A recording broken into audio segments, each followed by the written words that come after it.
Gentlemen, for our chapel message today, and one I am looking forward to hearing, please show your appreciation to Mr. Terry Evans.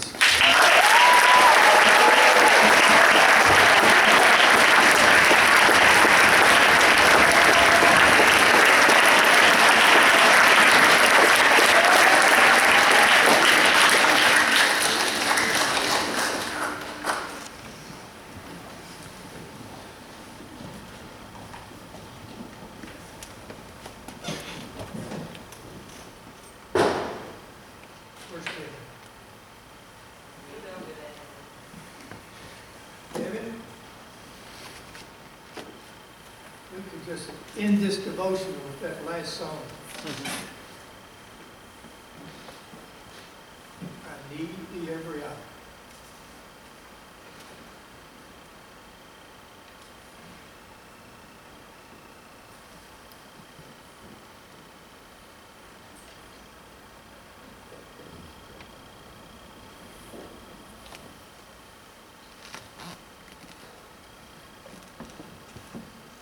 I'd like to introduce you to my wife.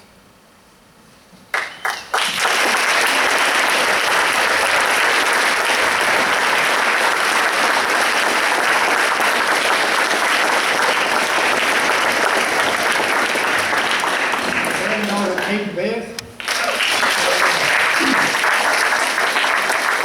My son-in-law, Jim Barber.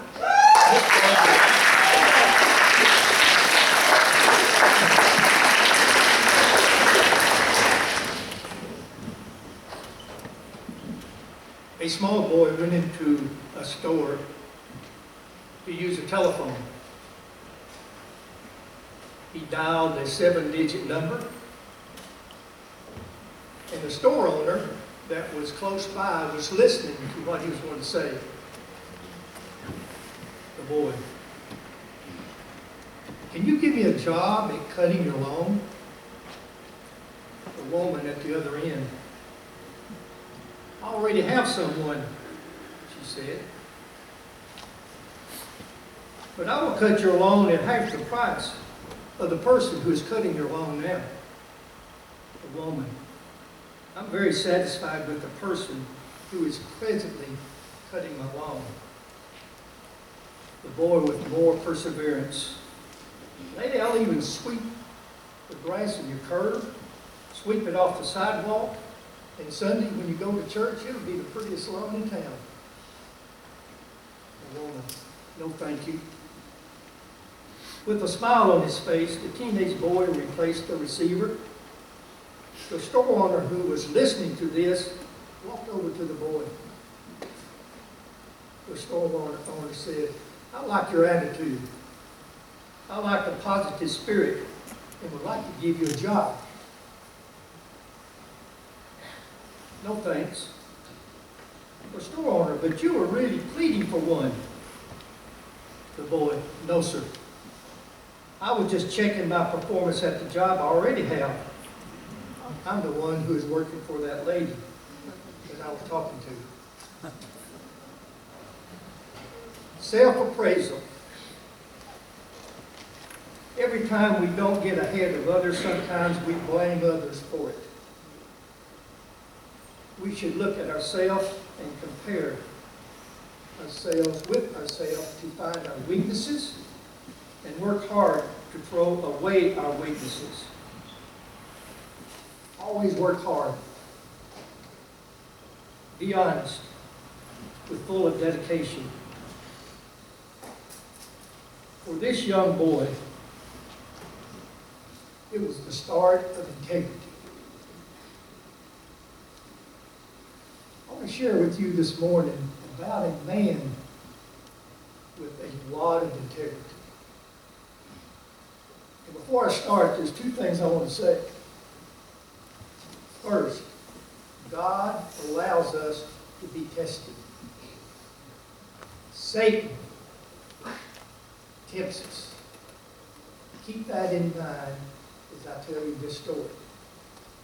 It comes from one of the oldest books in the Old Testament, the book of Job. lot of people think that, a lot of times you hear individuals say, you need to have the patience of Job.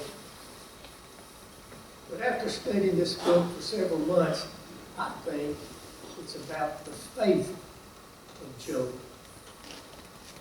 In the first 5 verses of the book, God tells us this about this man. There was a man in the land of Uz whose name was Job. Now listen to what God said about this individual. Sometimes after I read this, I said, did God say this about me? Listen to what the creator of the universe said to the person he created.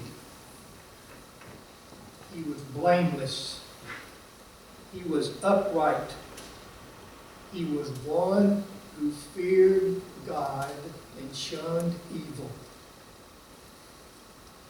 When I read that, I said, good gracious. And then I said, well, how can a person become that way? He hadn't always been this way. It was through a progress, and Scripture doesn't record this, it was through a progress of being tested. Satan probably tested Job in his early life after Job became a person of God, and this is what he grew into spiritually. A person who was blameless, upright, shunned evil. He was a wealthy man.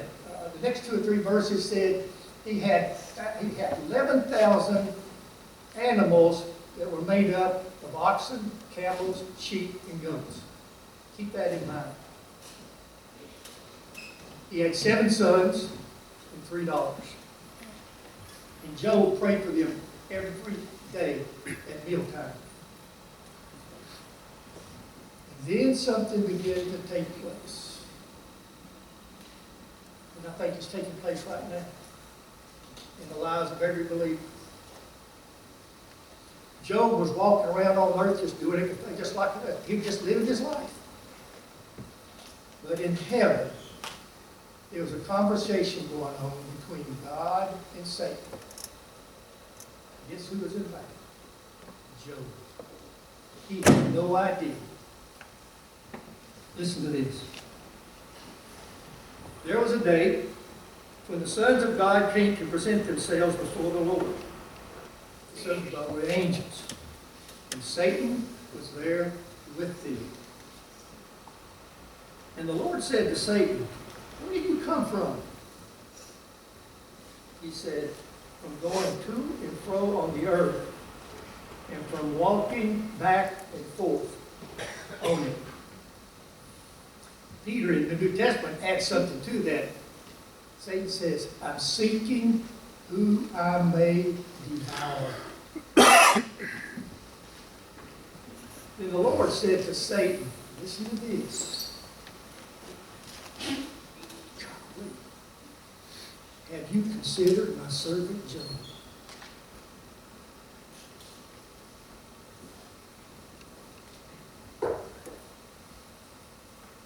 God said to the accuser of the brethren, have you considered, you've been going back to and from the earth, have you considered my servant Job?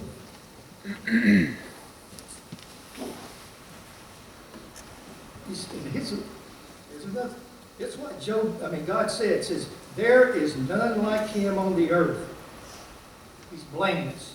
He's upright. He fears me and he shuns evil. Now, this is what Satan said back to God. Can you imagine that? Here, Satan was one of God's creatures that he created and trying to tell God he was wrong. And Satan answered to the Lord and said, does Job fear you for nothing? Now, I like what the Good News says about translating what Satan said. He said, do you think, he's talking to God, he said, do you think that Job fears you for nothing out of the goodness of his heart? No one ever had it so good. You pamper him like he was your pet. He can't lose. You built a hedge around him. If you stretch out your hand and touch all that he has, Satan said, God, he will curse you to your face. And this is what God said. Behold, all that he has is yours.